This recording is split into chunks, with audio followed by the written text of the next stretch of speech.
আপনি এখানে ব্যবস্থা নেন, হেলাল মাস্টার বিদ্যা। আজকের পর থেকে আপনার থানায় কোনো ধরনের দালাল থাকবে না।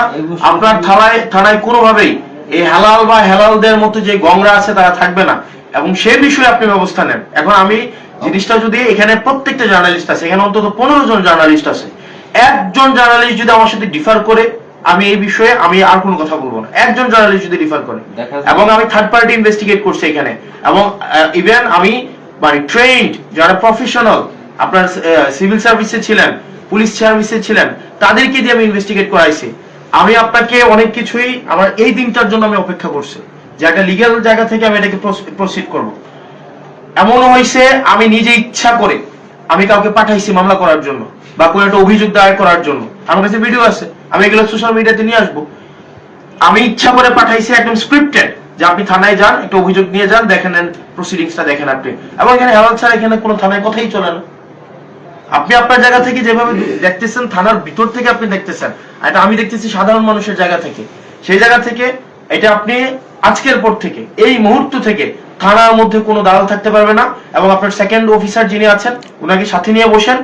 উনি যদি দেবিদ্বার চাকরি করতে চায়, তাহলে ওনাকে সরকার যে বেতন দেয়, সম্মানটা আপনাদেরকে দেয়, আমরা যে সম্মানটা আপনাকে দেই, সেটা নিয়ে ওনাকে চাকরি করতে হবে। এবং এসআই ভবতোষ এবং উনারা দেবিদ্বারে যদি চাকরি করতে চায়, দেবিদ্বারের প্রত্যেকটা অফিসার আমি দেখেছি ডেডিকেটেড, হার্ডওয়ার্কিং, পার্সোনালিটি সম্পন্ন।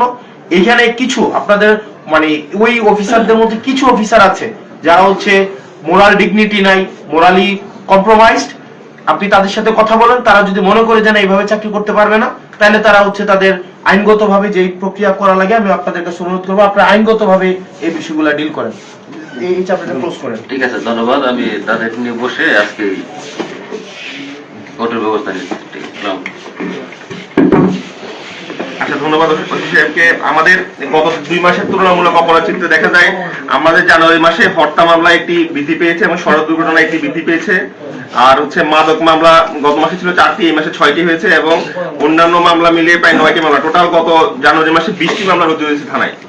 আমাদের এই সবার কার্যপত্রে আরেকটি সিদ্ধান্ত হচ্ছে নিত্য প্রয়োজনীয় পণ্যের মূল্য সহনীয় পর্যায়ে রাখা এবং খাদ্যে ভেজালরোধ অভিযান পরিচালনা করা।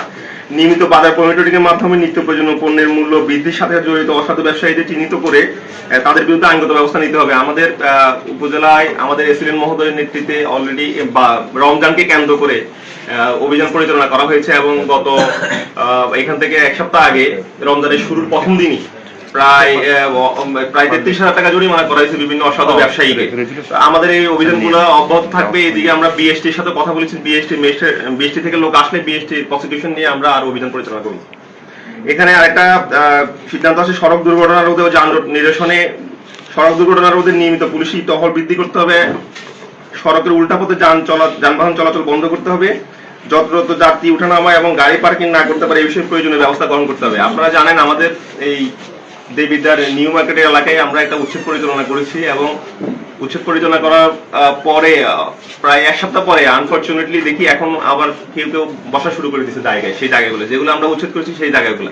তো আমাদের আসলে 2 দিক থেকে সচেতন হতে, এটি 2 দিন পর পর এভাবে উচ্ছেদ করা সম্ভব না, ওনাদেরও সচেতন হতে হবে। আমরা আমাদেরকে বলেছি যে আমাদের পুরাতন বাজারে আমাদের পৌরসভার একটা শেড আছে, এটা পুরো ওপেন খালি পড়ে আছে, এবং পৌরসভা থেকে বলা হয়েছে যে 6 মাসে সেখানে কোনো ফি নেওয়া হবে না, কোনো টোল নেওয়া হবে না, যাতে তারা গাছপালা ছেড়ে সেখানে চলে যায়। কিন্তু কোনোভাবে তাদেরকে সেখানে আমরা মুখ করাতে পারতেছি না। কি অনুযায়ী আমরা কোঅপারেট করব? আমার মনে হয় আমি কার্যপত্রটা শেষ করি, তারপরে ফ্লোর ওপেন করে দিলে ওনারা এই বিষয়ে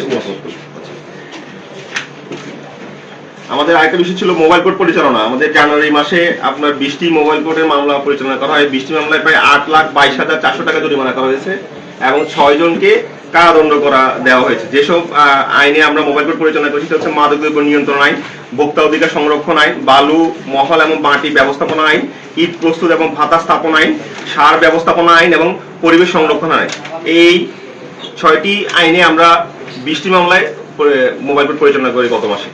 আর এটা ছিল গ্রাম আদালতে মামলা দায়ের সংক্রান্ত। আমাদের জানুয়ারি মাসে গ্রাম আদালতে 15টি ইউনিয়নে 64টি মামলা দায়ের হয়, সেগুলোর মধ্যে 41টি মামলা আমরা নিষ্পত্তি করেছি। আমরা জানি যে আমাদের প্রত্যেক ইউনিয়নে আমাদের স্থানীয় সরকার মন্ত্রণালয় থেকে 5টি করে 75টি মামলা দায়ের করার কথা প্রত্যেক মাসে, সেক্ষেত্রে আমরা কিন্তু একটু পিছিয়ে আছি। আমরা মাত্র 64টি মামলা দায়ের করেছি, 75টা থেকে প্রায় 11টি কম। আমি আমাদের ইউনিয়ন পরিষদের চেয়ারম্যান মহোদয় এখানে আছেন, আমি আপনাদেরকে সদয় মানে কি আপনাদের রিকোয়েস্ট করি যে আপনারা এই বিষয়টা নিয়ে একটু আন্তরিকভাবে কাজ করবেন। আমাদের যদি আমরা গ্রাম আদালতকে সক্রিয় করতে পারি তাহলে হচ্ছে আমাদের উচ্চ আদালতের মামলার সংখ্যা কমে যাবে। আমাদের ছোট ছোট যেসব বিরোধগুলো সেগুলো গ্রাম আদালতের মাধ্যমে নিষ্পত্তি হয়ে যাবে। আপনারা ইতিমধ্যে গ্রাম আদালতের বিষয়ে আমাদের স্থানীয় সরকার মন্ত্রণালয় থেকে আমরা আমাদের চেয়ারম্যান মহোদয় এবং আমাদের যারা ইউনিয়নের প্রশাসনিক কর্মকর্তা আছেন, আমাদের হিসাব রক্ষক আছেন এবং সবাইকে আমরা ট্রেনিং দিচ্ছি, ইভেন গ্রাম পুলিশদেরকেও ট্রেনিং দেওয়া হয়েছে। সুতরাং আপনারা এই বিষয়টা নিয়ে যদি আরেকটু আন্তরিকতার সহিত কাজ করেন এই লক্ষ্যমাত্রাটা আমরা অর্জন করতে পারি।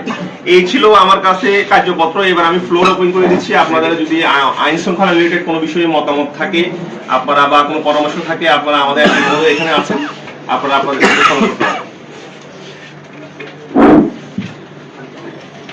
আসসালামু আলাইকুম। আজকের উপজেলা আইন শৃঙ্খলা কমিটির সম্মানিত সভাপতি এবং আইন শৃঙ্খলা কমিটির প্রধান উপদেষ্টা, আজকের প্রধান অতিথি, কুমিল্লা 4 দেবিতা নির্বাচনী এলাকার নবনির্বাচিত মাননীয় সংসদ সদস্য জনাব মোহাম্মদ আবুল হাসনাত, উপস্থিত আইন শৃঙ্খলা কমিটির বিভিন্ন পর্যায়ের সদস্যবৃন্দ এবং আইন শৃঙ্খলা কমিটির বাইরেও অনেকে আছেন, সবাইকে আমার পক্ষ থেকে শুভেচ্ছা অভিনন্দন। আমি এই আলোচনাটা খুব বেশি যাব না, তবে কয়েকটা বিষয় আমি উপস্থাপন করব যেগুলা আলোচনা করতে সবার জন্য একটু ভালো হবে। বিশেষ করে মাদক নিয়ে কথা কিন্তু আমরা প্রত্যেকটা মিটিংয়ে বলি। মাদকে সয়লাভ হয়ে গেছে, একটা জেনারেশন কিন্তু ধ্বংসের পথে, এবং বড় বড় ডিলার আগে যারা ছিল তাদের সাথে নতুন করে ডিলার যুক্ত হয়েছে। তারা খুব সহজভাবে বর্ডার ক্রস করে, বিশেষ করে পরিচম ব্রাহ্মণপাড়া হয়ে আমাদের দেবিদ্যার মোটামুটি ভালোই অবস্থান করেছে। এই নিয়ে খুব বেশি আলোচনা করবো না, আমরা অতীতে আলোচনা করেছি। চাঁদাবাজির বিষয়টা আমরা সবাই জানি, এই নিয়ে অনেক কথা হয়েছে। আমাদের মাননীয় সংসদ সদস্য এটা নিয়ে প্রত্যেকটা আলোচনায় এই বিষয়টা নিয়ে একটু দুর্বল থাকেন। আর ইফটিজিংটা ইদানিং একটু কমছে কিছু অভিযানের কারণে, এবং এটা অব্যাহত রাখতে হবে এই অভিযানটা।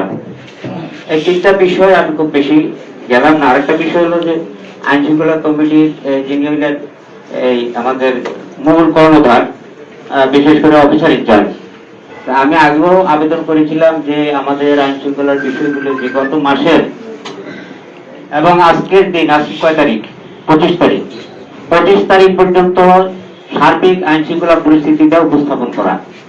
আমরা যদি 2 মাস আগে থাকি, 2 মাসের পরে ইতিহাসটা কিন্তু আমাদের জানা নাই, বড় ঘটনাগুলো জানা নাই।